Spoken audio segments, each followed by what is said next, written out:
Hello friends, आप सबका YouTube channel creative study एके में वेलकम है। सो गाइस, आज हम इनऑर्गेनिक केमिस्ट्री स्टार्ट कर रहे हैं सैम फोर्थ की। ओके, जो फर्स्ट हम यूनिट कर रहे हैं वो है unit fourth, crystal field theory for transition metals complexes. Okay, यानी CFT। जब हम +1 और 2 में भी इस टॉपिक को पढ़ते हैं, सेम टॉपिक है, फोर्थ सैम में आज हम वो करने वाले हैं। ओके, सबसे पहले देखो क्या है, ट्रांजिशन मेटल्स बोल रहे हैं, है ना। ट्रांजिशन मेटल्स बोल रहा है तो आपको ये पता होना चाहिए कि ट्रांजिशन मेटल्स क्या होते हैं। तो नॉर्मल सी बात है, ट्रांजिशन मेटल्स किनको बोलते हैं? जो P ब्लॉक के एलिमेंट्स हैं उनको हम क्या बोलते हैं? Transition metals. जैसे S ब्लॉक में alkali metals, alkaline metals, P block में हैलोजन आ गया, नोबल गैसेस आ गया। ऐसे ही नाम रख दिया हमने। D ब्लॉक में जितने भी एलिमेंट्स हैं उनको हम बोलते हैं ट्रांजिशन मेटल्स। ठीक है। अब जो हमारी CFT है उसमें क्या होता है? एक सेंट्रल मेटल होता है ना, जो कॉम्प्लेक्स बनता है उसमें एक सेंट्रल मेटल आयन होता है। वो कौन सा होता है? D ग्रुप से होता है, यानी उसको ट्रांजिशन मेटल बोलते हैं। ठीक है, ये थोड़ा सा बेसिक था जो कि नाम में आ रहा था तो मैंने आपको बता दिया। अब देखो सबसे पहले कि जो बेसिक कॉन्सेप्ट्स हैं, बेसिक कॉन्सेप्ट्स में ट्रांजिशन मेटल्स, D ब्लॉक आ गया। उसके बाद जो D ब्लॉक एलिमेंट है, D ब्लॉक ऑर्बिट है, D ऑर्बिट है, जो ऑर्बिटल है उसकी क्या होती है? 5 शेप होती है, 5 शेप्स होती है अलग अलग। शेप्स का मतलब ये डंबल शेप बोलते हैं। जैसे हमारा जो S ब्लॉक है उसकी स्फेरिकल शेप होती है ना। ये हम पढ़ते हैं, एटॉमिक स्ट्रक्चर में भी पढ़ते हैं। ओके, P ब्लॉक होती है, उसकी डंबल शेप होती है। और जो D ब्लॉक है, D ऑर्बिटल है, उसकी क्या होती है? Double dumbbell, double dumbbell, 2 dumbbells वाली शेप होती है। ठीक है, देखो फर्स्ट मेरे पास क्या है? DXY ऑर्बिटल, DX और Y। ये क्या है? एक फर्स्ट ऑर्बिटल है, D ऑर्बिटल इसको हम बोलते हैं। कैसे बनाते हैं, क्या शेप होती है? देखो Y axis, X axis, Y axis, और इनके बीच में जो लाइन है, एक्सिस है, उनके सेंटर में हम डंबल्स बनाएंगे। ठीक है, एक डंबल ये हो गया, सेकेंड डंबल ये हो गया, तो 2 डंबल्स है, तो इसको शेप को नाम क्या देते हैं? Double dumbbell shape. ठीक है, सेम फर्स्ट समझ आ गया ऑर्बिट, D, X और Y, मतलब X और Y प्लेन में हमारा क्या बनेगा? डंबल्स बनेंगे। उसके बाद नेक्स्ट जो ऑर्बिटल आता है वो आता है DXZ। ठीक है, एक X हो गया एक्सिस, एक Z एक्सिस, और उनके बीच में जो 2 डंबल बन रहे, एक ये और ये। ठीक है, 2 डंबल्स बन गए, उसको हम बोलेंगे DXZ डंबल। ओके, आपको ये शेप्स याद रखनी है। उसके बाद नेक्स्ट देखो, नेक्स्ट शेप जो है हमारे पास है DYZ, यानी कौन कौन से प्लेन होंगे? Y और Z, सेम एक्सिस के बीच में हमारे 2 डंबल्स बन जाएंगे। ठीक है, नेक्स्ट हमारे पास है फोर्थ पे जो आती है वो आती है DX square minus Y square. ये ऑर्बिटल है, DX square minus Y square.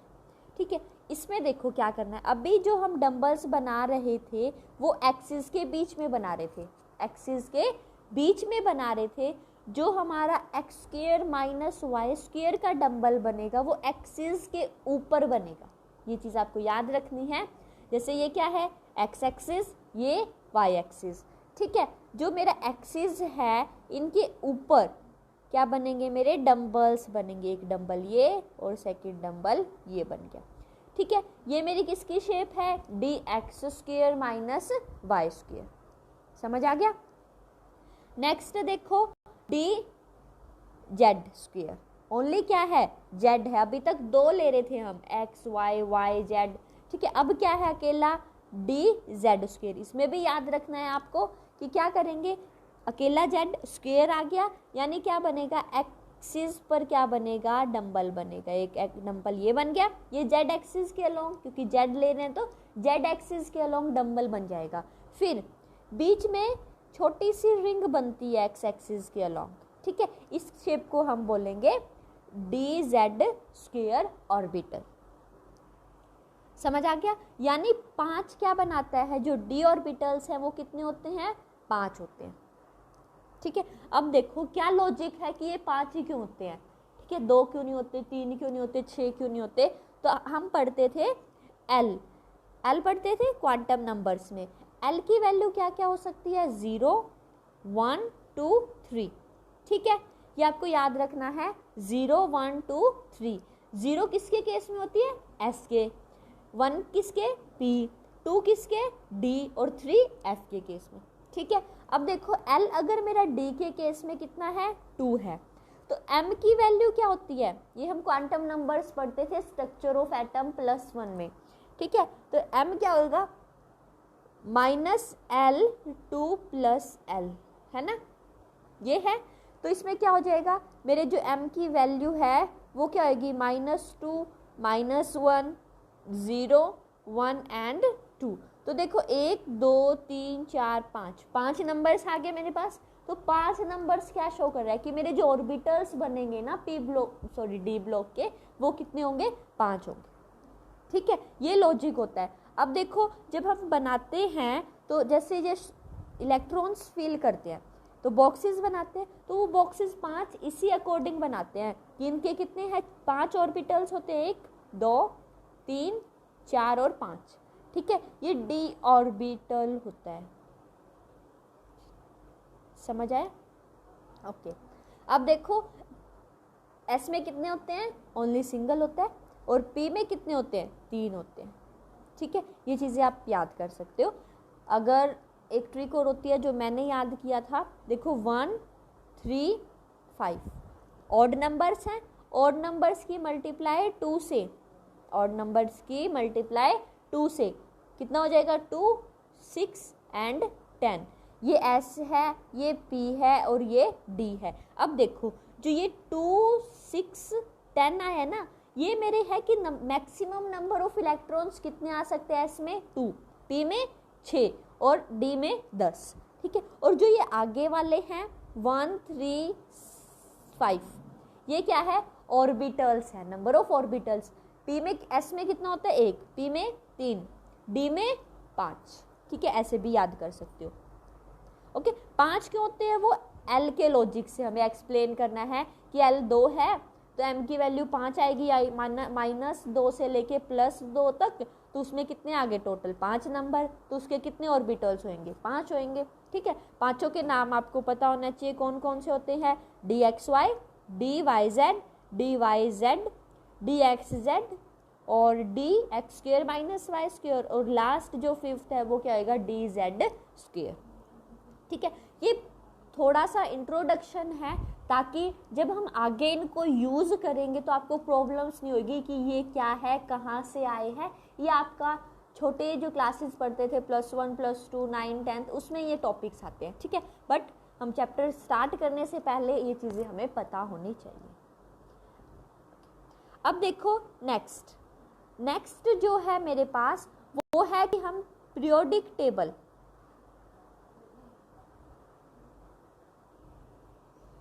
उसके बाद देखो ये समझ आ गया ऑर्बिटल्स वाला सिस्टम।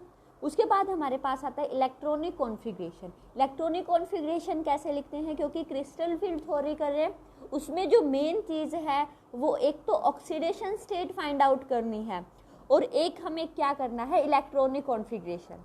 ठीक है, सेकेंड जो चीज़ है गाइज वो है, देखो आपको पीरियोडिक टेबल याद होनी चाहिए डी ब्लॉक की। अगर आपको लर्न नहीं है डी ब्लॉक के एलिमेंट्स की सीरीज़ यानी उनके एटॉमिक नंबर की हमें ज़रूरत पड़ेगी, तो आप मुझे कमेंट सेक्शन में बता देना, नेक्स्ट वीडियो में मैं आपको लर्न भी करवा दूँगी। ठीक है, अब देखो इलेक्ट्रॉनिक कॉन्फ़िगरेशन कैसे लिखते हैं, मे बी आती हो बट जिन्हें नहीं आती वो सीख लो। पहले क्या करेंगे, हम काउंटिंग लिखेंगे, 1 2 3 4 5 6 एंड 7 तक काउंटिंग लिखी। फिर उनके साथ पहले क्या करते हैं, हम हमेशा एस ऑर्बिटल लिखते हैं, तो SSS लिख दिया।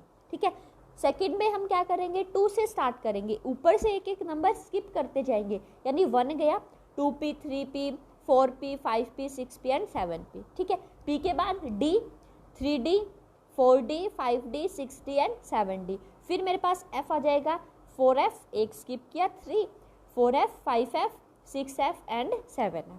ठीक है, अब देखो डायगोनल्स बनाने हैं। s के साथ अकेला 1s है, ठीक है, 2s अकेला है, कोई नहीं है उसके आसपास। अब 3s के साथ क्या आ जाएगा 2p, 4 के साथ क्या आएगा 4s एंड 3p। ठीक है, ये डायगोनल बनेगा 5s 4p 3d। ठीक है, उसके बाद देखो 6s 5p 4d, ये हो गया एक डायगोनल। नेक्स्ट क्या बनेगा 7s, ये थोड़ा लिखने में गड़बड़ है, बाकी स्ट्रेट बनेंगे, थोड़ा गैप छोड़ छोड़ के करना। 6p 5d and 4f। ठीक है, फिर मेरा 7p 6d 5f, फिर 7d 6f और उसके बाद अकेला 7f। अब इसको कैसे लिखेंगे वो इम्पोर्टेंट है। लिखना कैसे है, सिंपल सा वे है। देखो पहले क्या लिखेंगे 1s अकेला है, फिर नेक्स्ट लाइन में आए तो 2s। ठीक है, फिर हमें स्टार्ट करना है पीछे से, यानी देखो ये है, यहाँ से मैं डायरेक्ट आऊँगी यहाँ पे, उसके बाद उसके बाद 2s के बाद 2p, फिर 3s के बाद फिर मैं पीछे जाऊँगी, यहाँ से ऐसे नहीं करना, यहाँ से क्या करेंगे डायरेक्ट पीछे आएंगे यहाँ पे 3s 3p 4s के बाद फिर 4s के बाद यहाँ पे 3d 4p 5s, फिर 5s के फिर बाद में 4d 5p एंड 6s, फिर 6s के बाद फिर पीछे से 4f 5d 6p 7s, 7 के बाद फिर पीछे से फिर 5f 6d और 7p के बाद फिर पीछे से 6f 7d के बाद फिर हमारा 7f। ये हमारी इलेक्ट्रॉनिक कॉन्फ़िगरेशन आ जाएगी। दोबारा से देखो, पहले क्या करेंगे ये वाला, फिर ये वाला, फिर यहाँ इस एरो को लेके जाएंगे हम पीछे टेल की साइड, हेड को मिलाना है टेल से, और फिर कॉन्टिन्यूटी में हमें सीरीज लिख देनी है। ठीक है, ये हमारी सीरीज आ जाएगी इलेक्ट्रॉनिक कॉन्फ़िगरेशन की। ठीक है, देखो फाइनल सीरीज मैंने लिखी हुई है 1s 2s 2p, मैच कर सकते हो जो मैंने पीछे आपको बताया वो, और ये सीरीज सेम आएगी 3s 3p 4s 3d 4p, ऐसे आप कर लोगे। अब इनको कैसे फिल करते हैं, देखो आपको ये ट्रिक याद रखनी है कि मैक्सिमम s के अंदर कितने आ सकते हैं 2, p के अंदर 6, d के अंदर 10 एंड f के अंदर 14। ये मैंने आपको बताया था, ऑड नंबर लिखो और उनको 2 से मल्टीप्लाई कर दो, जितना उनकी मल्टीप्लाई आएगी वो क्या है total number of electrons in a orbital. ठीक है, अब एग्जांपल मैंने ले लिया, एक ट्रांजिशन मेटल है स्कैंडियम। ओके, स्कैंडियम है यानी Sc, इसका एटॉमिक नंबर कितना होता है 21। आपको ये लर्न करना पड़ेगा, अगर नहीं आता तो आप कमेंट सेक्शन में बता देना। ठीक है, अब देखो 21 है, यानी नंबर ऑफ इलेक्ट्रॉन्स 21 फिल करने हैं मुझे। Same series 1s 2s 2p 3s 3p 4s 3d। इतना हम कॉमन सेंस लगा सकते हैं कि लास्ट डी ब्लॉक का है तो लास्ट में डी आएगा। अब देखो फिल करना स्टार्ट करो, थोड़ा कम लिख लो अगर आपको नहीं आता कि भी आगे कितना आएगा। देखो s के अंदर 2 आ सकते हैं, s के अंदर 2, उसके बाद 6 p के अंदर, s के अंदर 2 6 p के अंदर और 2 s के अंदर। फिर अब काउंट करके देख लो, 2 2 4 10, 10 और 2 12। ठीक है, फिर 12 और 6 18 19 20 और 1 21, 1 बच गया तो ये कितना हो जाएगा 21। ठीक है, ये हम ऐसे इलेक्ट्रॉनिक कॉन्फ़िगरेशन करते हैं, यूज़ लिखते हैं। अब देखो लास्ट में क्या है 3d1 है। ओके, समझ आया? ऐसे ही प्रैक्टिस करना, 2-3 की इलेक्ट्रॉनिक कॉन्फ़िगरेशन आपकी हो जाएगी। अगर आप कम से कम 2 या 3 कोई भी एलिमेंट उठाओ और उनकी इलेक्ट्रॉनिक कॉन्फ़िगरेशन लिख के देखो, बड़े वाले की लिख के देखना, छोटे वालों की मत लिखना, कहीं 1-2 की लिख के देखो और जी हमें तो आ गई, ऐसा नहीं। ठीक है, जिसका एटॉमिक नंबर, जैसे आप ट्रांजिशन मेटल्स की प्रैक्टिस कर लो। अब देखो नेक्स्ट मेरे पास आ गया, अब हम टॉपिक पे आए था। अभी तक जो हमने किया है वो बेसिक सी चीज़ें थी जो अब हमारे यूज़ में आएगी, ठीक है। तो अब देखो, अब मेरे पास क्या आया है, क्रिस्टल फील्ड थ्योरी। इससे पहले हम पढ़ते हैं वैलेंस बैंड थ्योरी, ठीक है। वैलेंस बैंड थ्योरी जो है उसमें कुछ कमियां रह गई, ठीक है, उसकी कुछ लिमिटेशंस जो हमें अभी नहीं पढ़ने की क्या क्या कमियां थी, ठीक है। कुछ उसकी क्या थी, लिमिटेशंस थी। उसकी लिमिटेशंस किसने कंप्लीट की, क्रिस्टल फील्ड थ्योरी ने कंप्लीट की, कि उसकी जो कमियां रह गई थी वो आती है क्रिस्टल फील्ड थ्योरी, और भाई चल मैं अब क्या करती हूँ, तेरी जो कमियां हैं उनको पूरा करती हूँ, ठीक है। उसकी जो कमी थी वो सारी क्रिस्टल फील्ड थ्योरी ने कंप्लीट की। अब इसकी भी कुछ ना कुछ तो लिमिटेशंस है, लेकिन अब हम ये कह सकते हैं कि जो वैलेंस बैंड थ्योरी है ना, उससे तो बहुत ज़्यादा अच्छी है क्रिस्टल फील्ड थ्योरी। उसकी जो कमियां हैं उसकी तो कंप्लीट कर ही दी, कुछ चलो ये भी एक्सप्लेन नहीं कर पाई थी, ठीक है। तो ये क्या थी, this theory is totally different from valence band theory, ठीक है। जो साइंटिस्ट थे उन्होंने ये क्रिस्टल फील्ड थ्योरी बनाई, तो उन्होंने कोई हेल्प, थोड़ी बहुत तो हेल्प ली है, ठीक है, लेकिन क्या थी, जो उनका तरीका था करने का वो वैलेंस बैंड थ्योरी से बहुत ज़्यादा अलग था, वैलेंस बॉन्ड थ्योरी से, ठीक है।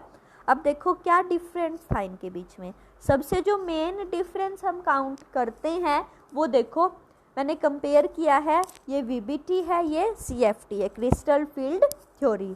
देखो वैलेंस बॉन्ड थ्योरी ने जो हमें बताया था कि जो एक मेटल आयन होता है और एक क्या होता है, लिगेंड होता है, ठीक है। एक कॉम्प्लेक्स बनता है जिसको हम कोऑर्डिनेशन कंपाउंड्स भी आपने पढ़ा होगा +2 में। तो कोऑर्डिनेशन कंपाउंड्स में क्या है कि एक सेंट्रल मेटल आयन होता है और एक उसके साथ क्या लगे होते हैं, लिगेंड्स लगे होते हैं। जो उसके अंदर बॉन्ड होती है ना मेटल और लिगेंड के बीच में, वो कौन सी होती है, कोविलेंट बॉन्ड होती है। ये तो हमें बताया वैलेंस बॉन्ड थ्योरी ने, लेकिन जब हम सीएफटी पढ़ते हैं ना, क्रिस्टल फील्ड थ्योरी, उन्होंने बताया, साइंटिस्ट ने बताया कि क्या है, जो बॉन्ड है मेटल आयन और लिगेंड के बीच में वो क्या है, इलेक्ट्रोस्टैटिक है, ठीक है, यानी इलेक्ट्रोस्टैटिक है। उससे क्या बताया था, कोविलेंट बॉन्ड प्रेजेंट होती है। ये मेन डिफरेंस है दोनों के बीच में, ओके। अब देखो सीएफटी पढ़ेंगे, अब हम सीएफटी में जो जो पॉइंट्स आए थे, डिफरेंस समझ आ गया सबको। अब देखो metal ion and the ligand act as a point charge. अब उसने क्या बताया, इलेक्ट्रोस्टैटिक है। अब हम इलेक्ट्रोस्टैटिक फोर्स पढ़ते हैं ना। इलेक्ट्रोस्टैटिक फोर्स क्या होता है, दो जो पॉइंट चार्ज है उनके बीच में जो फोर्स प्रेजेंट होता है उसको हम क्या बोलते हैं, इलेक्ट्रोस्टैटिक फोर्स बोलते हैं। तो इस थ्योरी ने यही बताया कि जो मेटल आयन है और लिगेंड है वो किसकी तरह एक्ट कर रहे हैं, किसकी तरह बिहेव कर रहे हैं, पॉइंट चार्ज की तरह बिहेव करते हैं, और उनके बीच में जो फोर्स है, बॉन्डिंग है, इंटरेक्शन है, वो कौन सा है, इलेक्ट्रोस्टैटिक है। ये बात समझ आई, इलेक्ट्रोस्टैटिक आ गया वर्ड, तो हमें याद करना है कि एक फोर्स होता है दो पॉइंट चार्ज के बीच में, सेम चीज़ है। अब दो चीज़ क्या है हमारे पास, एक मेटल आयन है और एक क्या है, लिगेंड है, दो चीज़ें हैं ना। अब ये दोनों किसकी तरह एक्ट करेंगे, एक्ट चार्ज की तरह एक्ट करेंगे। चार्ज की तरह एक्ट करेंगे तो इनके बीच में एक फोर्स एग्जिस्ट करेगा, एक बॉन्ड बनेगी, एक फोर्स आएगा, इंटरेक्शन भी हम उसको बोल सकते हैं। तो वो कौन सा होएगा, इलेक्ट्रोस्टैटिक होएगा। समझ आ गया, ओके। ये था हमारा क्रिस्टल फील्ड थ्योरी ने जो स्टडी की, तो उसने क्या मानना था, सबसे बेसिक सी चीज़, ओके। अब देखो मैं बार बार बोल रही हूँ कि coordination compound, coordination compound, coordination compound, ठीक है। अब क्या स्ट्रक्चर होता है, देखो जर्नल जो हमारे कोऑर्डिनेशन कंपाउंड्स होते हैं वो इस टाइप के होते हैं, ठीक है।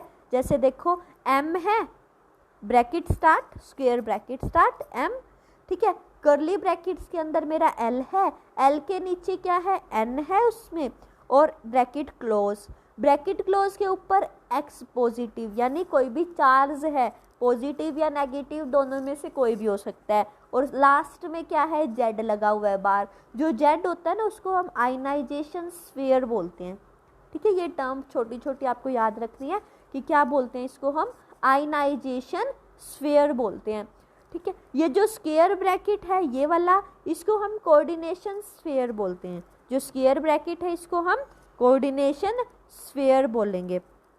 एम जो है उसको हम मेटल बोलते हैं, जिसको मैं बार बार बोल रही थी ना, मेटल आयन, ठीक है, वो क्या होता है, एम से शो करते हैं, ठीक है। और एल जो है मेरा क्या है, लिगेंड है। लिगेंड जितने भी लगे होंगे 4 5, एन क्या है 1 2 3 कुछ भी हो सकता है, ठीक है। ये हमारा कोऑर्डिनेशन कंपाउंड का स्ट्रक्चर होता है। समझ आ गया? ओके। अब देखो लिगेंड है, दो चीज़ें होती हैं, कोई बॉन्ड बनती है, कोई भी बॉन्ड बन रही है दो एटम्स के बीच में, तो क्या होता है, एक इलेक्ट्रॉन देता है दूसरा देता है। तो अब यहाँ क्या सिस्टम होएगा, एक मेटल है एक लिगेंड है। तो आपको ये याद रखना है, जो लिगेंड होता है वो इलेक्ट्रॉन डोनेटिंग होता है, इलेक्ट्रॉन्स कौन देगा, लिगेंड देगा। और जो मेटल है वो क्या करेगा, इलेक्ट्रॉन्स को एक्सेप्ट करेगा, ठीक है, इलेक्ट्रॉन्स को एक्सेप्ट करेगा। यानी जो मेटल है वो क्या होएगा, अपना इलेक्ट्रॉन डेफिशिएंट, कमी होएगी उसके पास इलेक्ट्रॉन्स की, तभी तो वो लेगा। और जो इलेक्ट्रॉन डोनेट कर रहा है यानी उसके पास क्या है, एक्स्ट्रा इलेक्ट्रॉन्स है, यानी लोन पेयर्स उसके पास प्रेजेंट है, वो कौन होएगा, लिगेंड होएगा। ये चीज़ें आपको याद रखनी है। अब देखो कोऑर्डिनेशन कंपाउंड का एग्जाम्पल आ गया, NiCO एंड 4, ठीक है। ये मेरा क्या है, निकिल, एक मेटल है, ट्रांजिशन मेटल है, ठीक है। CO क्या है, एक लिगेंड की तरह एक्ट कर रहे हैं, यहाँ पे लिगेंड है। समझ आ गया? ये था बेसिक सा CFT का, हमने एक बिल्कुल माइनर से स्टार्ट किया है, ठीक है। बाकी आप एक बार वीडियो देखो, कोई डाउट है तो कमेंट सेक्शन में ज़रूर पूछना, ठीक है। सो हम नेक्स्ट वीडियो में इस चैप्टर को कंटिन्यू करेंगे। Till then stay safe, stay home. Thank you for watching this video on Creative Study AK.